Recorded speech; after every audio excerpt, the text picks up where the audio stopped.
Hey everyone, and thank you so much for joining us for this episode of Facts on the Ground. My name is Misty Winston, and I am joined as always by my co-host Jesse Zerwell. Today we have a very special guest joining us in a continuation of our series on missing and murdered Indigenous women and girls and two spirits. Annita Lucchesi, who is Cheyenne, serves as the executive director of the Sovereign Bodies Institute. In that role, she's continuing her work as a founder and caretaker of the MMIW database. She brings years of experience in grassroots research, organizing to end violence against Indigenous women and girls. She has served as an advocate and expert in work with tribal, federal, and state efforts to better address the issue of missing and murdered Indigenous women. She's a survivor of domestic and sexual violence as well as trafficking.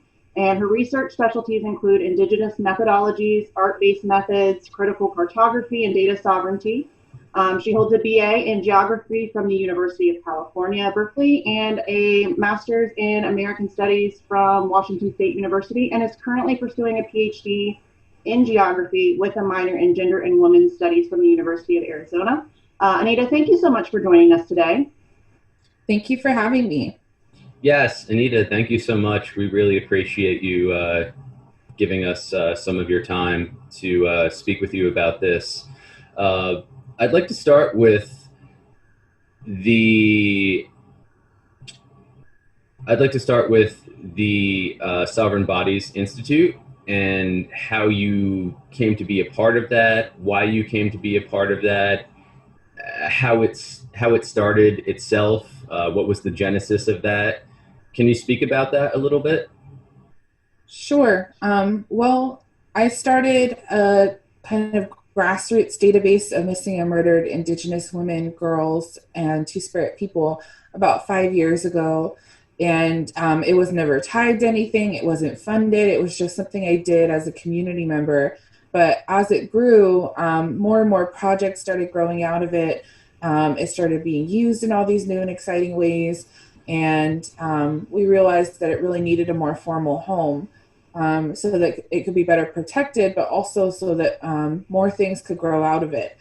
So that's what Sovereign Bodies Institute is. It's the new home for the database.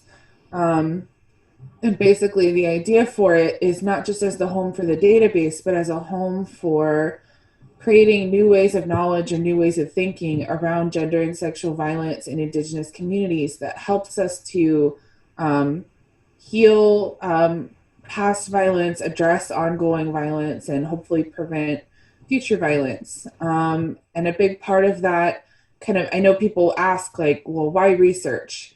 And for us, the motivation was just that so much of the knowledge that's produced on Native peoples, not just on violence, but just in general, is not actually created by Native people. And I think that's especially true when we look at things like domestic or sexual violence. So for example, lots of people have heard the statistic 1 in 3 Native women will be raped in their lifetimes. But most people don't know where that comes from. And it comes from the federal government. And it's several years old.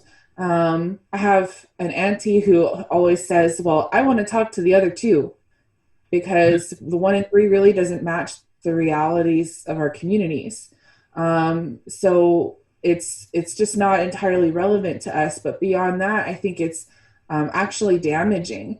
And in my academic work, I write about it as a form of data terrorism, in the sense that terrorism is something that is used to terrify a population into submission. That's what these numbers do. They terrify Native women and girls into behaving in ways that the settler state wants. So for example, don't dress a certain way, or don't be promiscuous, or don't drink, or all of those kinds of things ultimately police the bodies and behaviors of Native women and girls. And they terrify tribal nations into, basically compromising sovereignty in order to beg for resources to address the violence. So if numbers like that not only are not relevant to us and don't fully speak to our realities, but actually are damaging and hurtful to the very people that we're trying to protect, then they're not really worth our time. But we do need to understand what the crisis looks like, and we do need to be able to make data-driven decisions on how to address it. So that's what Sovereign Bodies Institute is there for. That's why we turn to research. Basically, we asked ourselves the question, what would it look like to create knowledge on this issue that was representative of the survivors and the communities that we work with? What would it mean to create knowledge that heals or empowers or mobilizes rather than traumatizes or terrifies? And that's kind of something we wanted to kind of dive into. The first episode that we did kind of in this series that we are, attempting to do, we interviewed Liza Black kind of about the historical aspect of the missing and murdered Indigenous women and girls pandemic, I guess. And I think it's really important, you said that they're kind of terrorizing girls into, kind of the settler colonial, accepted way of behaving. And it really is, I think, important to make sure that people understand that this isn't a new issue. It's a new cover on an old book. These things have been happening to the Indigenous populations, since contact. So I think that's kind of why we wanted to do that first episode, as giving like kind of a historical background and a reference to where this all comes from. And I also noticed that in the report, you guys touch on that quite a bit about how this is, this isn't a new thing. This is just, the newest iteration of it. Can you speak on that a little bit about how the historical implications sort of, influence the issue that we have today? Sure. To give the example of the report that we put out a couple weeks ago on MMIW in Northern California, we did go into kind of some of the historical root causes, or what this issue looked like 100 years ago, 150 years ago.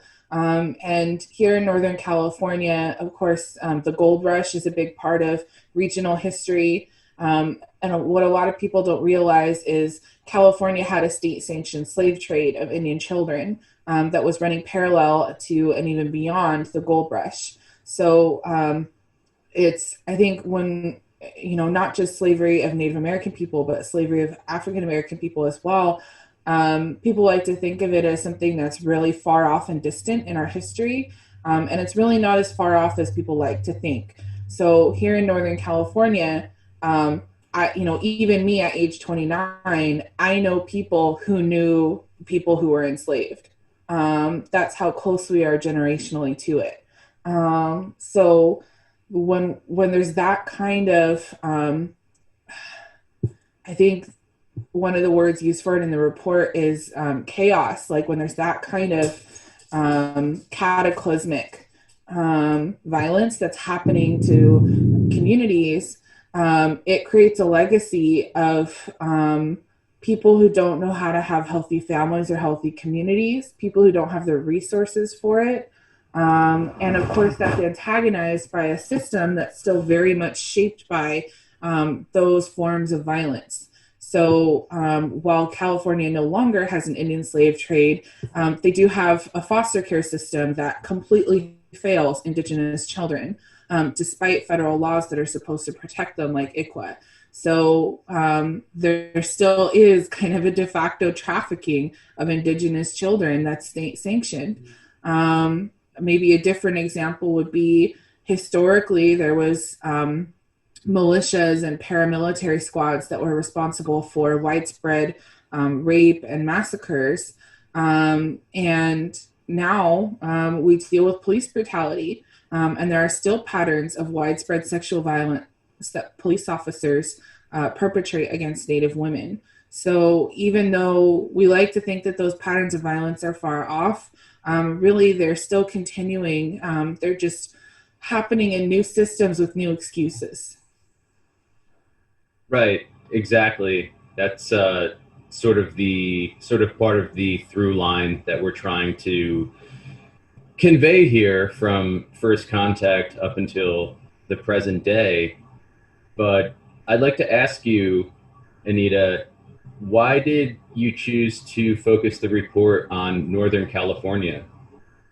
Well, we were asked by Judge Abby Ebenanti, who's Chief Justice of the Yurok Tribal Court, and a matriarch, not just in Yurok communities, but nationally and internationally.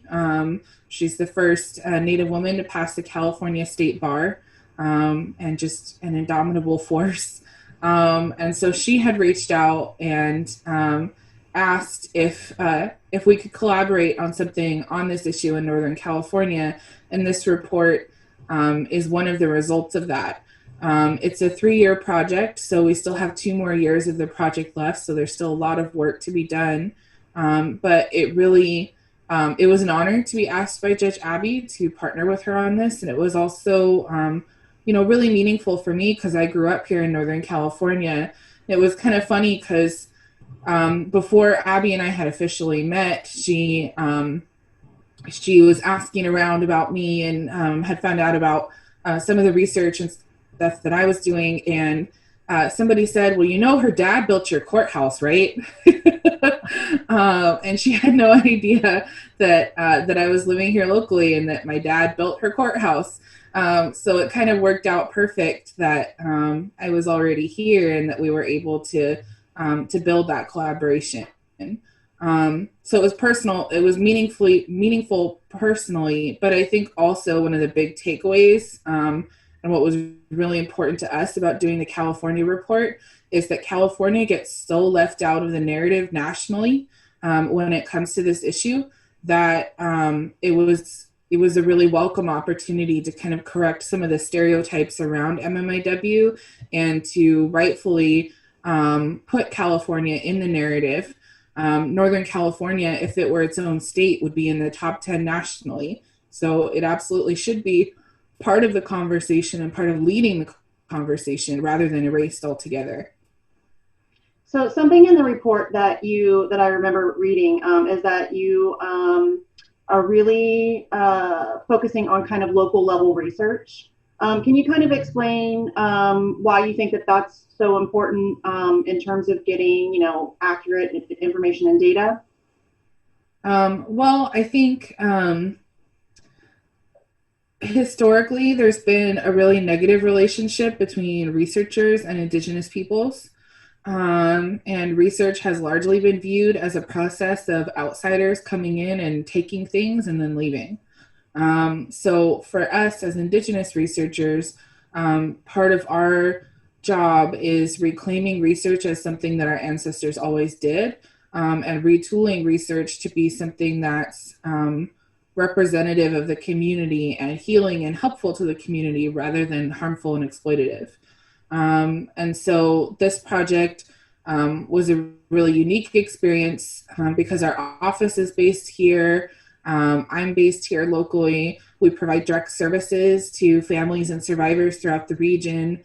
So there was this report was the result of a year and a half of kind of boots on the ground work with families and survivors, as well as meetings with law enforcement, court staff, and kind of other relevant stakeholders. So in that sense, I think it was one of the strengths of the work was that it was built on those really deep relationships, but also that, this work was done by survivors and by family members. Most of the staff who worked on this project are survivors of violence or a family member of someone who's missing or murdered. And all of us were Indigenous women. So that's pretty radically different from the model that I discussed about, statistics like the 1 in 3. This was something that was done by and for Native women and done by and for survivors and families. And that made the difference. I think there was interviews that we did that may have not happened otherwise, or stories that were shared with us that may not have been shared otherwise, because we were able to build the trust, because we understand that that this violence has impacted us too, and we know what that feels like. So that brings to mind something you brought up in a recent talk that you gave regarding data sovereignty. But before I get to that, I'd like to ask you if you could share with us and by all means, if you're not comfortable, it's okay. But your experience being assaulted and trafficked. Well, I think there's a lot of stereotypes out there when it comes to trafficking. And my story is definitely proof that those stereotypes aren't always true.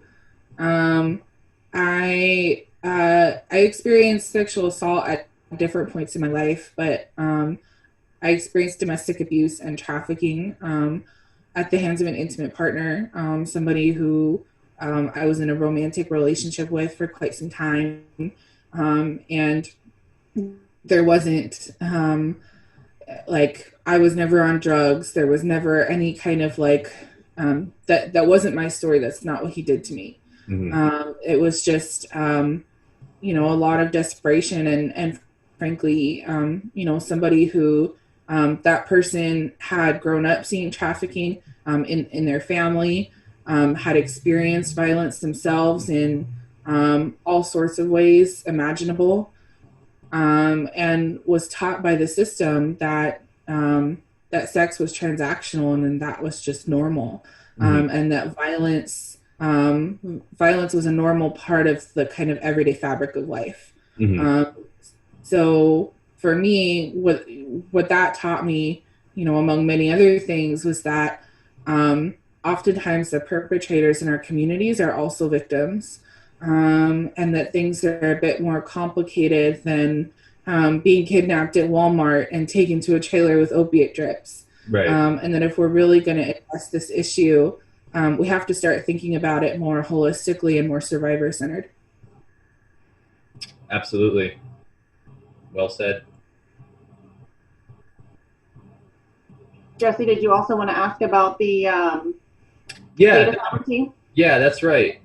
So I watched one of your recent talks, perhaps the most recent talk you gave, Annita, and you talked about this idea of data sovereignty. And as far as I understand it, it boils down to Indigenous peoples having control over the data that's collected about what's happening to them, especially missing and murdered Indigenous women and girls. But can you expand on that and sort of flesh out what data sovereignty means exactly? Sure. I'm sorry, my dog was growling. My sister's cat sits in the window next door and just torments her all day. I should say I've learned almost everything I know about Indigenous data sovereignty from our board member, Dr. Desi Rodriguez Lone Bear, and another colleague and mentor of mine, Dr. Stephanie Russo Carroll, who is at University of Arizona. And both of them have just done phenomenal work on Indigenous data sovereignty. But my understanding of Indigenous data sovereignty is not just that Indigenous folks have authority or control over over data collected about them, but every facet of the process. So what I mean by that is what questions are asked, what data is collected, how it's collected, how it's stored, how it's analyzed, and how it's used, who has access to it. All of those things are decisions that have a lot of power in them and have a lot of consequences to them. And so Indigenous data sovereignty is an understanding of data and its role in sovereignty of tribal nations and in Indigenous communities that empowers tribes and Indigenous communities to enact their sovereignty through their relationship with data. And in the context of the MMIW issue and maybe gender or sexual violence more broadly, I think there's an issue of Indigenous data sovereignty, but there's also an issue of family and survivor sovereignty. So while it's true that there does need to be a level of Indigenous data sovereignty when it comes to Indigenous folks collecting and caring for this data ourselves, I think it also has to be led by families and survivors. I have learned so much by doing deep dives with families and their loved ones' cases and seeing so many gaps in the system, bizarre loopholes, bizarre behavior by law enforcement that I would have never thought possible or even dreamed up otherwise. And so the folks who have experienced or been impacted by this violence firsthand have such a deep, intimate knowledge of it, and have such a sensitivity for its power, for both good and bad, that really they're the ones who should be at the forefront of gathering and caring for this data. And that kind of gives me a good lead into a question that I really wanted to ask you.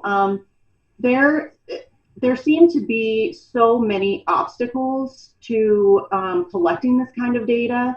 I mean, there's jurisdictional issues. There's the issues of, misgendering, the two spirits, or trans victims.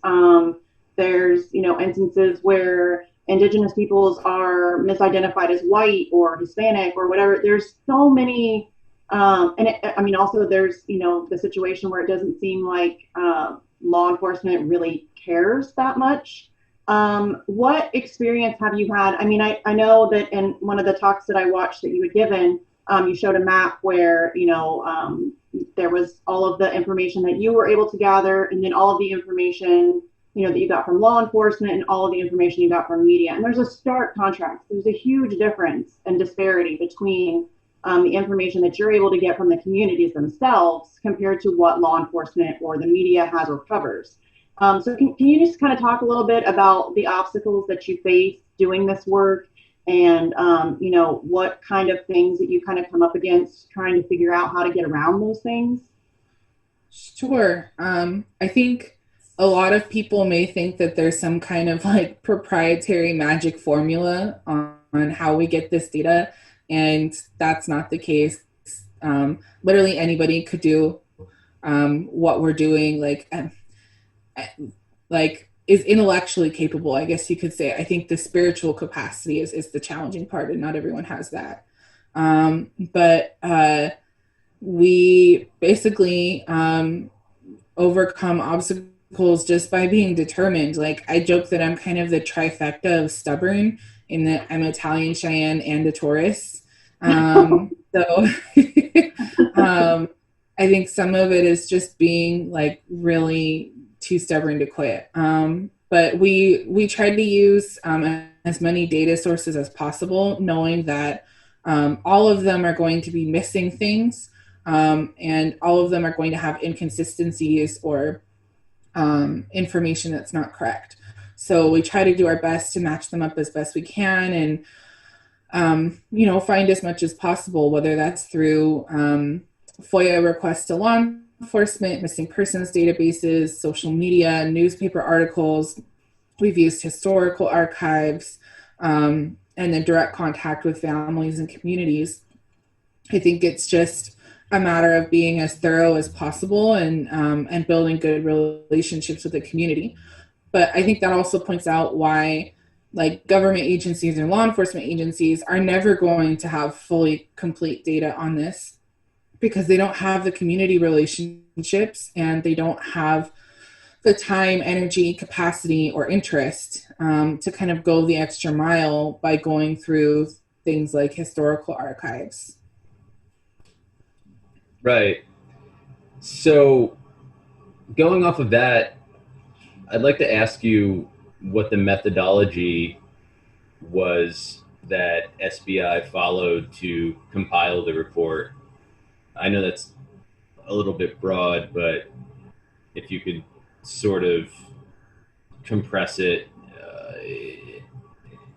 and explain what the strategy was in collecting data, that would be great. Sure. So the California report used a couple different data sources. We did use SBI's database for kind of some of the quantitative aspects of the data. But we also complemented that with a large portion of qualitative data gathered through a needs assessment. And so that pilot needs assessment was done with family members of MMIW, survivors of violence, law enforcement officers, court staff, service providers, anybody who would kind of have a hand in this issue. And we asked them largely the same questions. There was a couple times where, somebody has something really interesting they want to share and you kind of go down a different path. But for the most part, we asked folks the same questions, and it's fascinating to see the different answers. And I think that was really what made the report strong, was being able to feature the voices of so many community members throughout. I think one moment that really stuck out for me was we asked the sheriffs that we interviewed, do you think there's places in your jurisdiction that are safe or unsafe for Native women and children? And the sheriff in my county said, well, I don't think we have a problem here. I think this county is pretty safe and has a high level of public safety. And then every Native woman or girl we interviewed from this county said that they didn't feel safe anywhere. Right. So it was complete opposite experience. Yeah. And that's something I could speak to in my own personal life, but to actually be able to quantify and say, well, the sheriff said this and 5 women said this, I think that's really helpful. Yeah. Do you think that attitude, that Western white settler colonial attitude still endures, and that a lot of law enforcement, especially white law enforcement individuals, just don't care, or, to put it bluntly, don't give a shit about Indigenous peoples?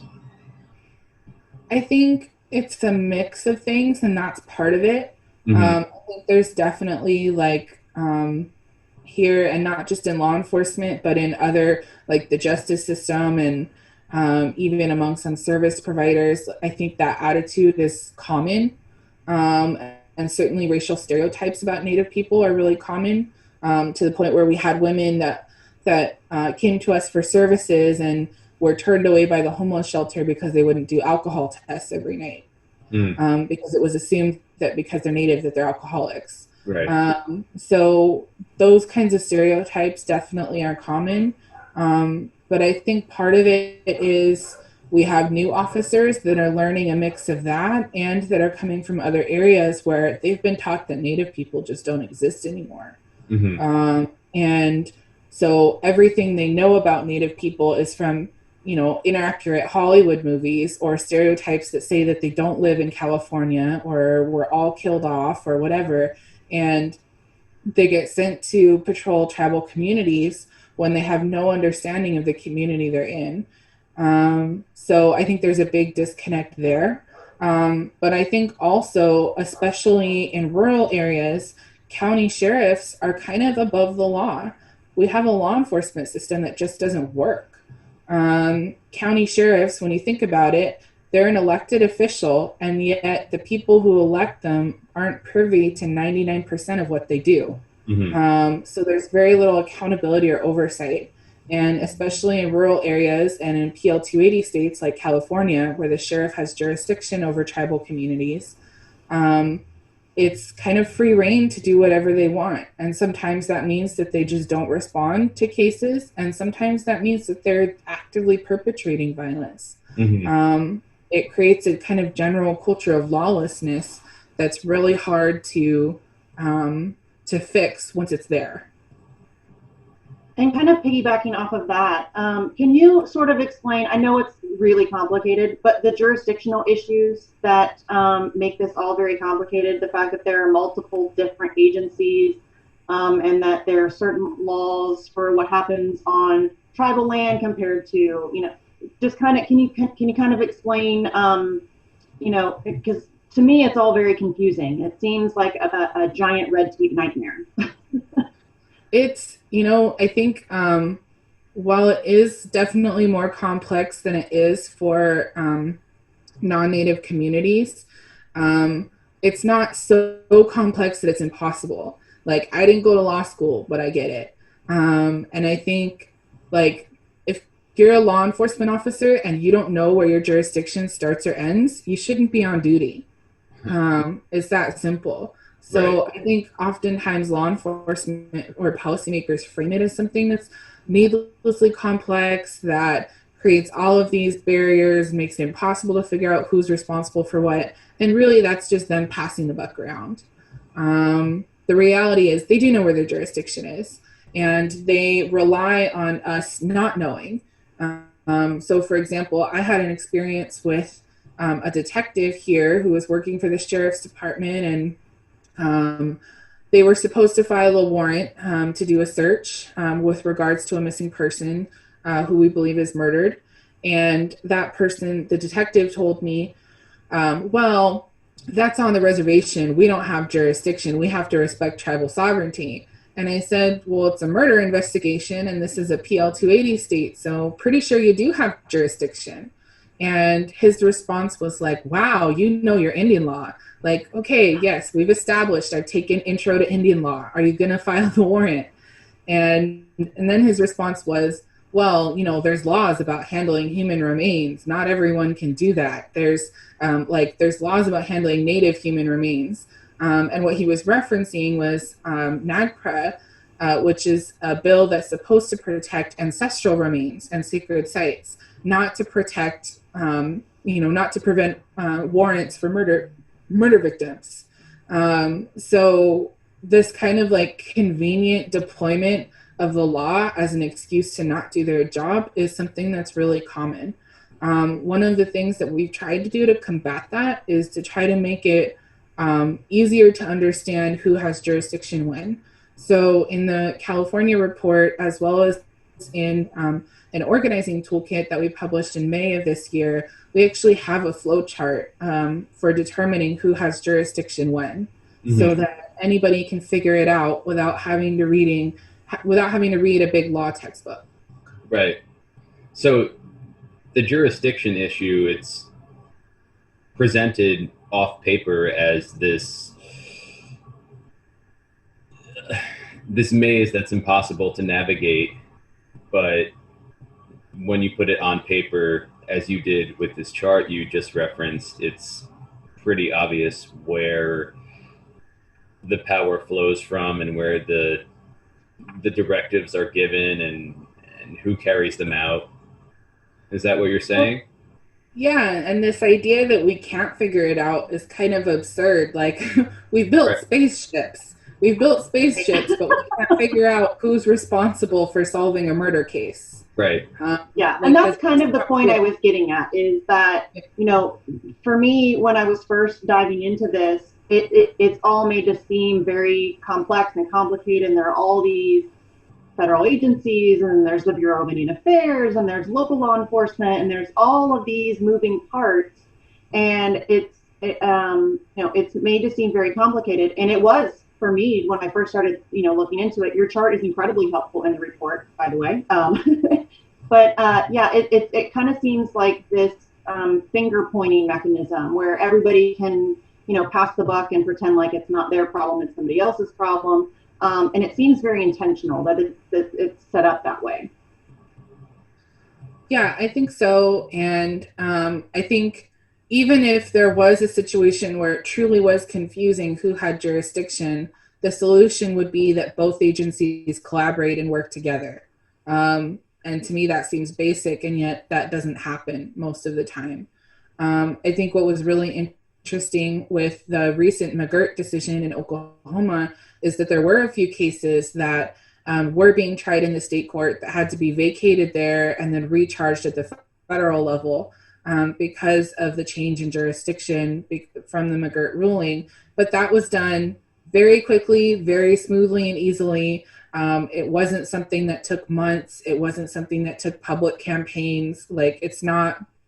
So even if there's a situation where a law enforcement agency maybe thought it was their jurisdiction and started investigating or pressed charges and then realized it wasn't, it's easy to collaborate with the appropriate jurisdiction, or at least it should be.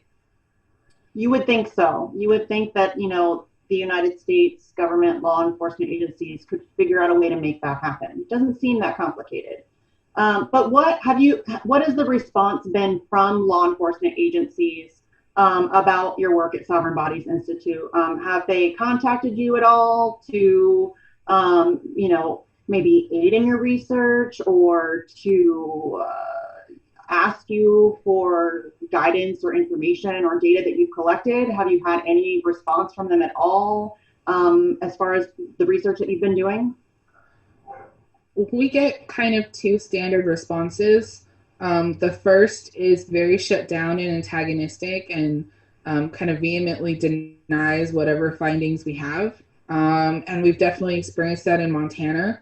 In California, largely what we've experienced is, for example, the sheriffs that we interviewed for the report didn't request any changes at all in the document, gave the okay for their names and institutional affiliations to be included, were very supportive of the project. And what's kind of maybe a little frustrating about that is, while I appreciate their support and their passion for this issue, they were really readily willing to admit that there were past wrongdoings by other people in their position before them, that the system is not designed properly. They were willing to kind of acknowledge all the failures, but haven't made any concrete steps to actually address them in a meaningful way. And that came out when the report was released. There was a case that was featured in the news, and that woman was found deceased in 1991, and her case was never, it should have been classified as a murder, and the coroner lied to the family and said it wasn't, and they had to go back to the coroner and press him, and then he said, yeah, you're right, your mom was murdered. And so the reporter, doing her due diligence, asked the sheriff, well, hey, can you make a statement on this case? Do you have anything to say about this? And he said, well, I pulled the file and I looked at it and I don't see anything suspicious, except I don't know how she ended up in the passenger seat of the car. That's kind of weird. When, she was in the passenger seat of the car, it went over the cliff at 5 miles an hour, and she was alone in the vehicle. How is that not suspicious? Like, how can you wax poetic on caring about this issue and addressing historic failures when you're presented a case that has clear evidence of failure, that granted you weren't on the force when it happened, but it's now your responsibility to correct. And instead of doing so, you're going to say like, well, I can't understand the positioning of the body, but that's not suspicious. That's frustrating. Yeah. And that brings to mind, to me, a murder that still haunts me, I suppose you could say, that of MMIWG2 on the Pine Ridge Reservation in the 1970s, which is still unsolved. And I don't want to call her murder like a linchpin or like locus of the missing and murdered Indigenous women and girls movement, but at least for me, that was sort of the first time I heard about this pandemic was her murder, and it's as I said, it's yet to be solved, and I think it just bringing her up, it points back to how long this has been going on. I mean, it goes way further back than the murder of Anime, but that I think is part and parcel of it, and an egregious example of it. Absolutely. For sure. And I think, Anita, your the report and the work that you've been doing, it goes back to 1900. Is that correct? Yeah, our database proper goes back to 1900, but we also have one for cases that occurred prior to that. We don't actively look for cases before 1900, but when we find them, we don't want to say that they don't count. So we have kind of their own separate home for them. I know that I think I read, it may have been in the report, may have been in one of the talks I heard, but I think that most of the cases that you're discovering obviously are from, maybe the past 10, 20 years or whatever, mostly just because that's the easiest information to find, the easiest data to collect. Are you having any luck in kind of continuing your research on older cases? Is that something that are you more focused on more current things, or is it something that you kind of are actively working on as far as finding older cases to look at? Well, I think the easiest way for us to get information on older cases is to have direct contact with the families. Law enforcement records typically aren't digitized pre 1980, sometimes not even pre 2000. And most FOIA request processes don't give you things that aren't already digitized. So it's kind of, until law enforcement are willing to collaborate with us to allow us to go through hard copy files, that's kind of off the table. But we have had some success in having folks share stories with us about older cases. For example, in the course of doing interviews for the California report, we were interviewing a survivor who was a survivor of really horrific gang rape. And what she shared with us was like, well, wait a minute, actually my grandma was an MMIW, now that I think about it. I had known this woman for quite some time, and I knew her as a survivor, but I didn't know her as a family member. And I had no idea that her grandma should be included. In her grandma's case, like, her grandma was murdered in the 50s.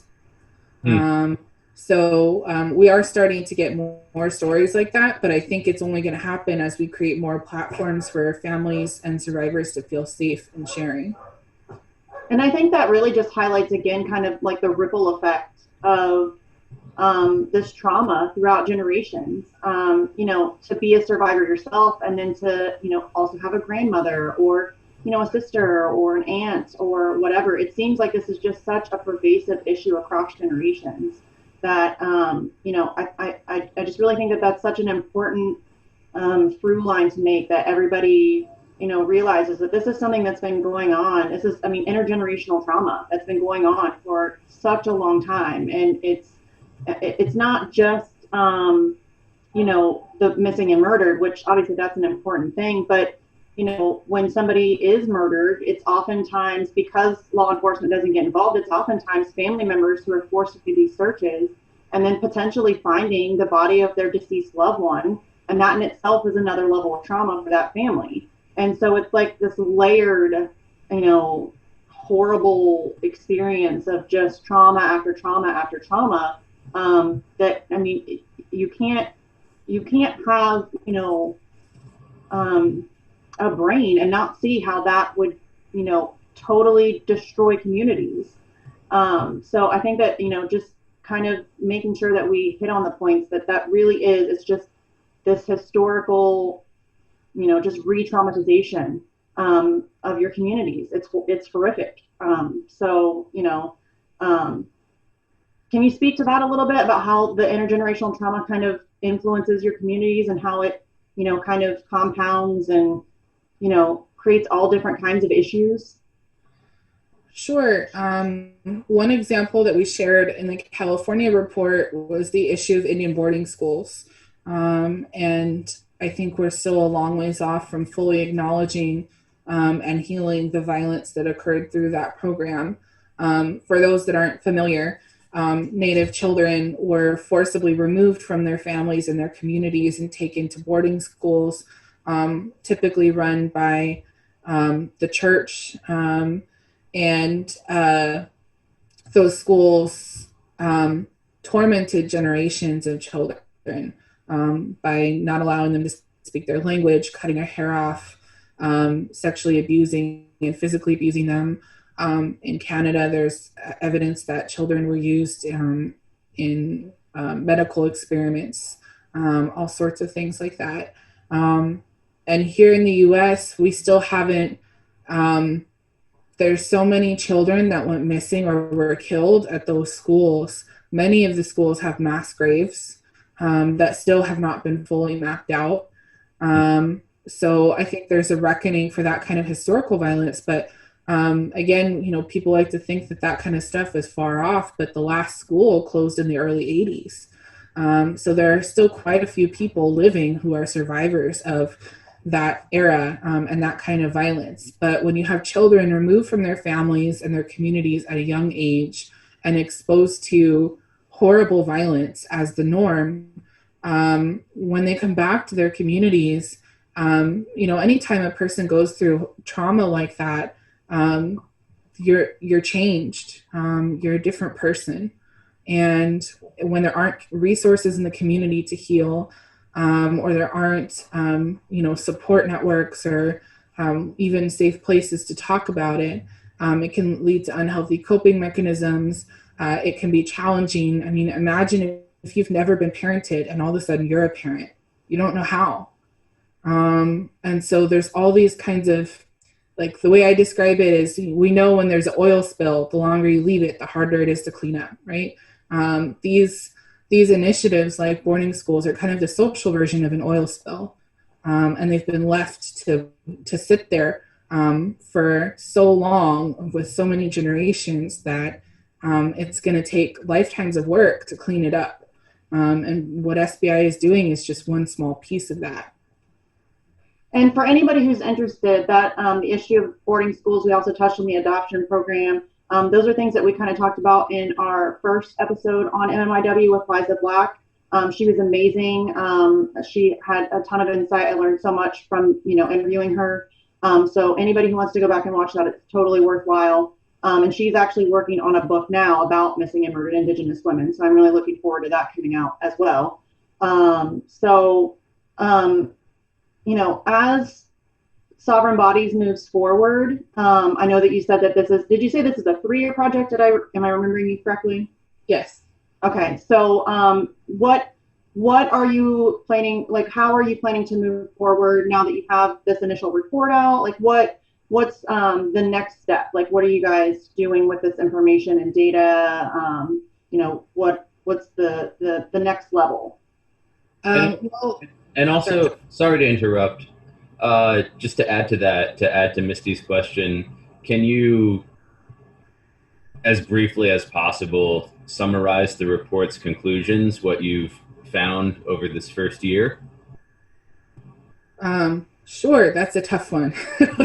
Yeah, I mean, boil it down as much as you can. Obviously, the report needs to be... wants her to briefly go through this. Yeah. I'm impressed you printed it all. Oh yeah. I'm a very like, I have to like highlight and make notes, and like I'm a very like physical visual learner. So I think the kind of root finding of the report is that well, I guess the big one is that this issue is an issue in California. That was what we really wanted to clearly establish.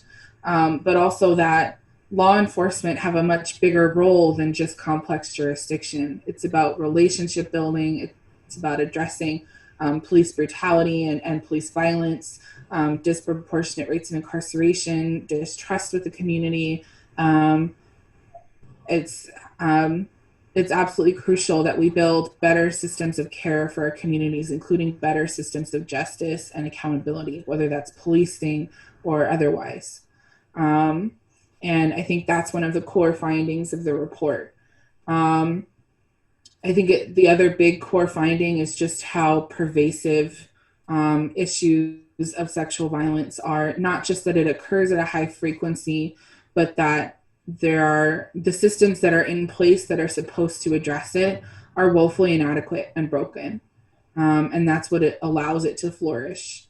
So in moving forward from that, it's hard because we have to accept that there's only so much we can do. I can't make law enforcement have a better relationship with our communities. But we can create opportunities for dialogue to occur.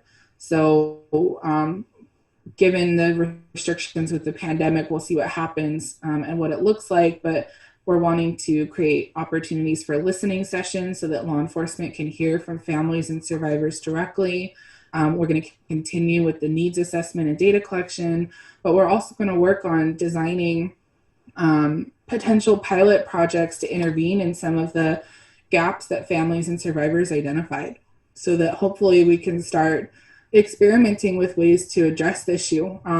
And really the intent of the report was not only to study the issue in Northern California, but to create a template or a blueprint that other tribes could start with, to start doing work in their community around this too. So I'm hoping those pilot projects will be useful not just here, but in other places as well. And that's kind of the core mission of SBI overall. The California work is one piece of what we do. We do a lot of in-depth work in Montana. We've got projects all over the states and in Canada as well. So, but the kind of core unifying thing that brings all those projects together is the idea that we're able to create new constructive ways of thinking about these issues that help mobilize our communities to start doing something about it. So, for example, we have a project that we support in Canada that's designing empowerment centers for Indigenous women and girls who are on the streets in urban communities. We're hoping that that will be useful not just in that one city, but as a model that could be used other places too. So that's kind of the path ahead for us at SBI, is just to continue to try to create those models for change. Something that I think that is great that you do, and also kind of sad that you're kind of the only ones that do it, is that you do offer those services to survivors and families. And you know, I think I remembered hearing you tell a story about a young man who experienced violence his whole life. I think ended up killing his sister, but there was no, oh, I think maybe his mom was killed, and he was left in the house alone with her. And then he grew up to be very troubled, ended up killing his sister. But you were talking about how there are really no services for you know, the survivors or the family members. And so I think one of the cool things that Sovereign Bodies does is offer, you know, a lot of outlets and information and resources for people who are struggling with this issue. I mean, when you have children who, you know, lose their mothers at young ages, that's obviously going to be traumatizing. So, yeah, I definitely hope that we see more of those sort of support systems crop up, you know, all across the country. How can people help facilitate your work? Is there a place that they can donate? Is there a way that they can raise awareness? What are some of the things that people who are watching or listening can do to kind of help with your work? Well, support is always appreciated. We are a nonprofit, and we do take donations online at our website, and also via check. The information's on our website. You know, aside from financial support, it's always helpful to raise awareness on this issue. If there's cases in your community, post the flyers on your social media, hold your local media accountable to cover them. One of my favorite stories about an ally in the movement is a white woman who got really concerned about this issue because she's a mom, and she just thought, like, as a mom, I cannot watch this happen to other moms' kids. And she got really passionate, and she started calling the local and state media in her area, and holding them accountable every time a case happened. Why haven't you covered it? Why haven't you covered it? And eventually they got sick of her and said, like, lady, you're kind of harassing us. And she was like, look, I'm a stay-at-home mom. I can watch Frozen 5 times, or I can keep calling you. And she eventually got them to issue a public apology for not covering the issue as they should, and got them to make a commitment to covering the issue differently, and have like a continued presence on their website for this issue, not just cases as they occur, but you know, folks in the community who are working to address it, all sorts of things. So that was one person that was, you know, just too stubborn to quit making phone calls. So even if you don't have money to donate, or you aren't able to go out and be in a march, or whatever it is. Even small things like that make a huge difference. Sometimes it's just as simple as making phone calls. Right. And just going back a tiny bit as we start to wrap up, were you able to gather any quantitative data with this first year study as far as the number of victims, the number of missing, etc.? Yeah, we've got quite a bit of that published in the report. We identified 105 MMIWG2 across Northern California, and the county where I live in, Humboldt County, is the worst statewide, which was pretty alarming for me. Like, I knew this issue was bad, and I knew of cases here, but I didn't know it was that bad. So even me as an expert, that was a learning process for me. I think another thing that was really powerful in terms of numbers that we published in the report was we compared our data to state and national missing persons databases. And there were so many inconsistencies. 91% of missing Indigenous youth in Northern California are not in any missing persons database. Like really shocking statistics like that. I think, without wanting to overflow people with numbers, because I know it can be overwhelming, but I think one of the other ones that was really powerful for me is that of the cases where we know who the alleged perpetrator was, only 1 in 2 alleged perpetrators were ever held accountable by the justice system. So if you're somebody who's hurt a Native woman or a Two-Spirit person in Northern California, you have a 50-50 chance, if not more, of getting away with it. And can you clarify, just for those who are listening who might not know the term and whom it represents, what Two-Spirit is? Sure.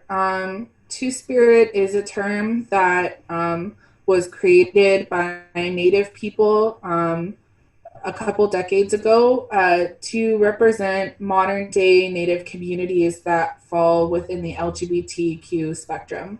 Not every Native person who's LGBTQ identifies as Two-Spirit and vice versa, but it is a term for Native people that are similar within that spectrum.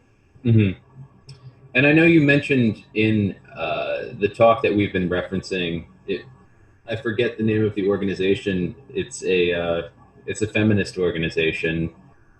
Perhaps you can remind me the name. But you talked about how, I believe in your culture, in Cheyenne culture, there are considered to be seven different genders.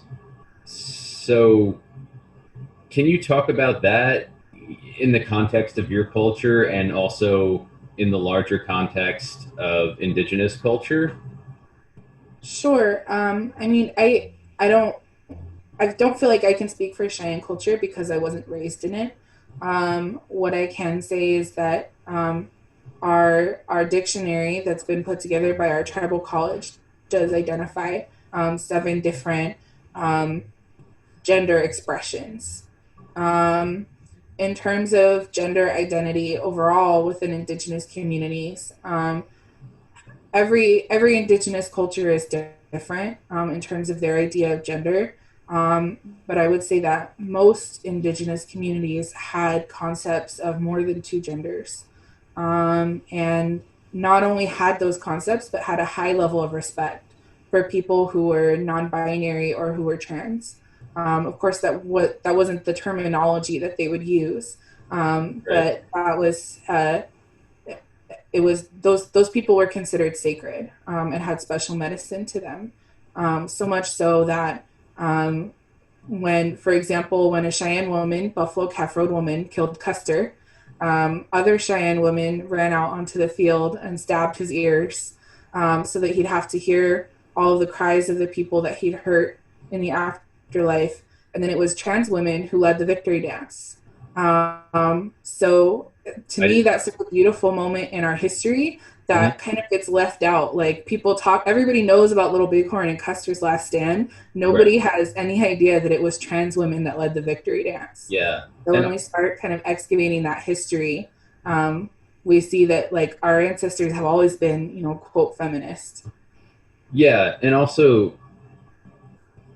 just, you know, a lot of people don't even know about that aspect of it, which you just talked about, but the fact that it's still referred to as Custer's Last Stand, like he was some kind of hero, I think just speaks volumes about how American history is just crap. Yeah, I'll leave it at that. It's crap. Yeah, I mean, that's really what it is, though. I mean, the things that we're taught are ridiculous and untrue and whitewashed and bizarre. And most Americans have no idea about their actual history. They're clueless. So yeah, that's something that's going to be an incredible battle moving forward, is trying to rewrite a more accurate history. I think that effort has been started for sure. Roxanne Dunbar Ortiz's book, The Indigenous People's History of the United States, was a great, you know, step forward. You know, there's been some movement in a good way in that, but yeah, I think that most Americans are just completely clueless. It's really unfortunate. Yeah. I talk to so many Americans who have the attitude that, well, this happened so long ago. The same attitude that they regard slavery with, you know, this happened so long ago before I was born, and why do I have any responsibility to try to ameliorate what happened? And they don't see, again, as we mentioned earlier, the through line that connects African slavery to where we are now and how Black people are treated in our culture. It's a pretty direct through line if you care to pay attention to it. And I think the same thing is true with Indigenous peoples as well. And Annita, as we wrap, I wanted to ask you about the prospects for the MMIWG2 movement, especially in light of the Supreme Court case Oliphant versus Suquamish Indian tribe, which I believe is in Washington, which essentially ruled that Indians, I'm using their terminology, Indians do not have any legal jurisdiction over non-Indians who commit crimes against Indians. And that's still a case that is on the books and guides case law. And I'm wondering, in the context of that, what you think the prospects are for combating, you know, the pandemic of missing and murdered Indigenous women and children. Missing and murdered Indigenous women and girls. Well, I think the McGirt ruling at the Supreme Court was really encouraging, in that it was a major acknowledgement that treaties are still valid, and treaty territories are still valid, and that does translate into criminal jurisdiction. So I'm hoping that creates a pathway for other areas and other tribes and other states. But I do think also that if there's one thing, like if there's one positive takeaway in learning about this kind of history, it's that Indigenous people are incredibly resilient and resourceful, and incredibly creative when it comes to surviving. And we do have agency and platforms now that we can be using, and it's not enough. It's not what we are rightfully owed. It's not what's inherent to us fully. But it is something. So one of the things that I tell tribes is while tribes don't have criminal jurisdiction over non-Indians, they do have civil jurisdiction. So the next time a non-native comes to your community and for example, there's some communities that have truckers that drive through and are known to solicit Native women or girls or traffic them. Next time a non-native trucker comes and does that, sue him and his company. You have the right to. Start holding people accountable in the ways that we are able to. While it's not the same as arresting him, it is something. So we do have power. And I do think that we have some incredibly bright, genius level legal minds in Indian country. We're really fortunate to have Sarah Deer as a board member for SBI. We work closely with Mary Catherine Nagel at Pipestem Law. Both of them are, Sarah literally won a MacArthur Genius Grant. So I think we do have people that are actively working on trying to regain our jurisdiction. So I'm hopeful about the path ahead. So this might be a loaded question, but I'm curious to ask an Indigenous person, what would be your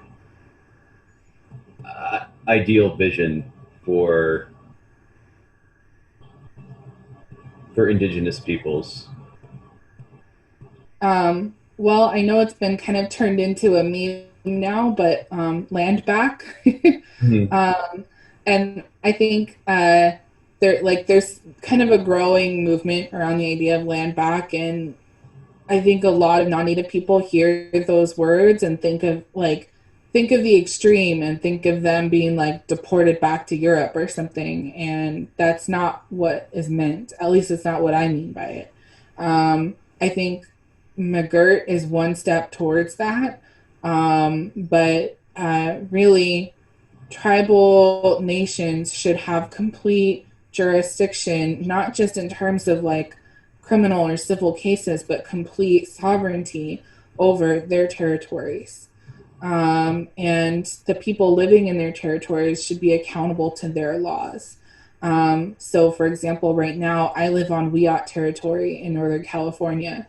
Even though I'm not Wiyot, I'm accountable to Wiyot laws, and accountable to their nation. So I think, in a dream perfect world, that's what I think it should look like is, you're accountable to the people whose land you're on, and their laws. Right. I agree. And I think... Oh, gosh. Sorry about that. You're fine. Though Oliphant v. Suquamish it's from 1976. It's very much worth reading.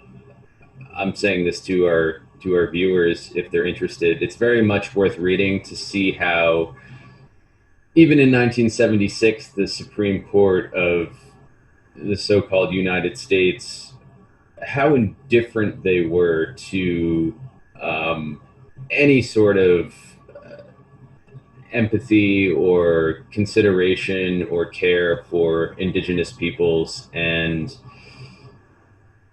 if you read the majority opinion, which ruled that Indian courts don't have the right to try non-Indians for any sort of crimes, it's the way it's justified and how far it goes back into case law to 1834 and even before that, I believe. It's very instructive in how the U.S. was created basically through this arbitrary genocidal persecution of Indigenous peoples. It's right there in the language. The judge, I forget who the judge was who wrote the majority opinion, but he can't even justify it. He keeps referring to like unspoken assumptions and these vagaries. And so I would just recommend that anybody who's watching read that. And I know, Anita, you were talking about McGurk and hopefully things progressing and changing, but if you want to get a perspective on how the U.S. government really regards Indigenous peoples, I think reading the majority opinion in Oliphant is worth it. It's astounding, actually. Yeah, I mean, basically the decision was that everyone has a constitutional right to a jury of their peers, and if a white person is, or any non-native person is tried in tribal court, the jury is going to be native people, and those aren't their peers. Basically meaning that like native people aren't really the same as the rest of the country.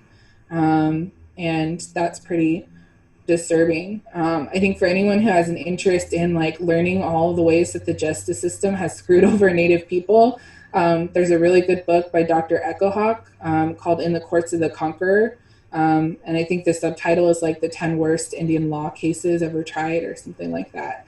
And yeah, there's like a whole, it's a giant book. It's a couple hundred pages. But if you ever want to be really mad at the justice system, read that book. Yeah, I'm trying to find this quote real quick. I'm looking at the case now.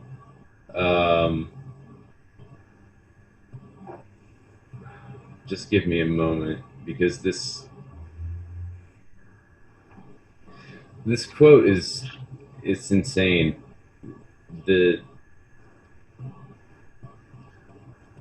Just the chutzpah, the imperialist chutzpah behind it.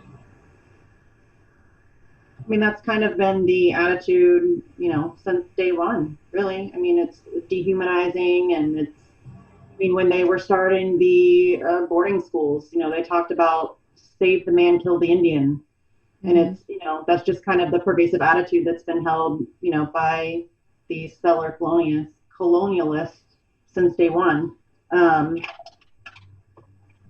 it's still the case today. I mean.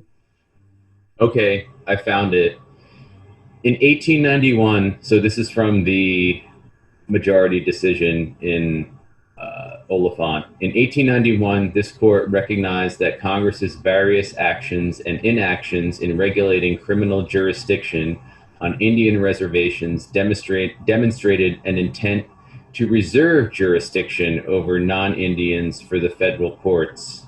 In Re Mayfield, the court noted that the policy of Congress had been to allow the inhabitants of the Indian country, quote, such power of self-government as was thought to be consistent with the safety of the white population with which they may have come in contact, and to encourage them as far as possible in raising themselves to our standard of civilization, unquote.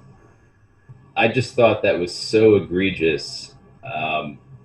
And speaks volumes. So condescending and ridiculous. Yeah, I think really. I mean, Jesse and I have spoken about this, many times. But and we just spoke about how people don't know their history, and we're taught in schools as kids that the white folk came here and we civilized the savages. And in fact, it's really quite the opposite. Before contact. Rape was a very rare occurrence. Domestic violence was a very rare occurrence. I mean, all of these violent behaviors didn't exist in Indigenous cultures. And, we like to pretend like we showed up and saved your people. And it's just a ridiculous notion. And, I'm really hoping that as we're moving forward, and I've kind of seen it a little, people are becoming more aware of their history, and there are more resources out there. There are more people talking about it. So I'm hopeful that we're moving in the right direction. But it's still just such a pervasive issue that people just do not know where they come from, truly. And I don't know how you can succeed as a society if you don't know where you came from. So I mean, I just think. That's kind of just a little tangent there, but yeah, that's just something that Jesse and I have spoken about so many times, that we're led to believe that the white people came here and saved the Indigenous peoples, and it's just a completely ridiculous notion. You know, we showed up and we've been steadily attempting to destroy your communities since. So I'm really hopeful that, the more we talk about this, the more that we have these conversations, that more people become aware of, where they actually come from and what their true history really is. So, Anita, what is next for sovereign bodies? Well, we have a couple new things that are exciting. We just hired a full-time services coordinator to provide direct services to families and survivors. So in the past year and a half, it's been just me, in addition to my role as director. And right now we've got over 100 families and survivors that we work with regularly. So it's really exciting for me to have that help, but also for our organization to be able to grow in terms of the supports we're able to provide. We also are continuing with the California work. We're doing really similar work with families in Montana. We also are kind of prioritizing our youth right now and trying to do a national project on our missing and runaway youth and how the system really lets them down. So we're hoping to get that out by the end of the year.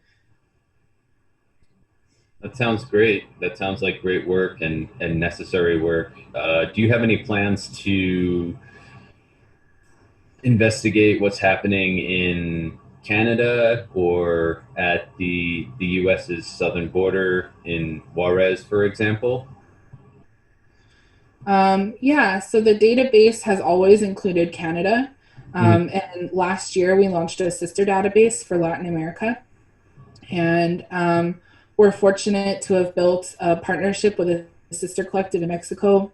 We also have a sister project in Peru that we support. So we're really actively looking to build relationships with our relatives to the south. And one of the things that we're hoping to do and actively looking for funding for is we'd like to build or put together an international gathering of families. I was fortunate to be invited to a provincial gathering of families in Saskatchewan last winter.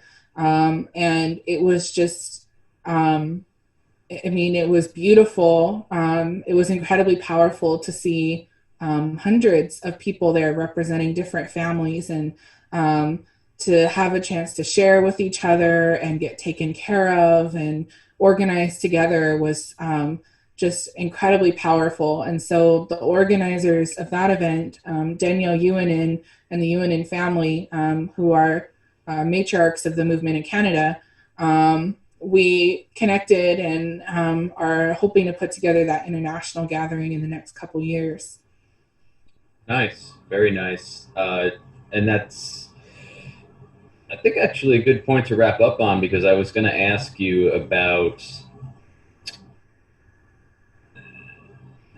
the internationalist perspective of sovereign bodies and how important it is to take an internationalist perspective as an anti-imperialist organization, among other things. So it's nice to hear that you're crossing borders and building solidarity with other Indigenous communities. I think that's what needs to be done. Ideally, it could be a worldwide network, but at least, for now, if you're building solidarity in Canada or Mexico or Latin America, I think it's a good step forward. So it's great to hear that sovereign bodies is moving in that direction. Agreed. It's really critical work. Can you tell everybody where they can find sovereign bodies or where they can find you online so that they can follow your work and your progress and, potentially donate if they're able to? Sure. Our website is sovereign-bodies.org. And all of the reports that we've talked about today are available free for download on our website. We also have some great webinars you might want to check out there too. You can follow us on Facebook at Sovereign Bodies Institute, and we're also on Twitter as Safe and Sovereign, and on Instagram as Sovereign Bodies. So be sure to give us a follow. We've been doing some giveaways lately, and we're going to continue to put out some free publications in the next couple months. Excellent. Annita, thanks so much for joining us today. I think we went a little over the hour, but sorry, we could really just talk to you all day. We have so many questions. But we really do appreciate you giving us your time and being so generous, you know, by speaking to us. And anytime you want to come back on, we're welcome to have you. Thank you, and thanks for some great questions. Most of the time I get asked the same questions over and over, so it was fun to have new, thoughtful questions. Awesome. Thank you. Thank you so much. Thanks, Annita.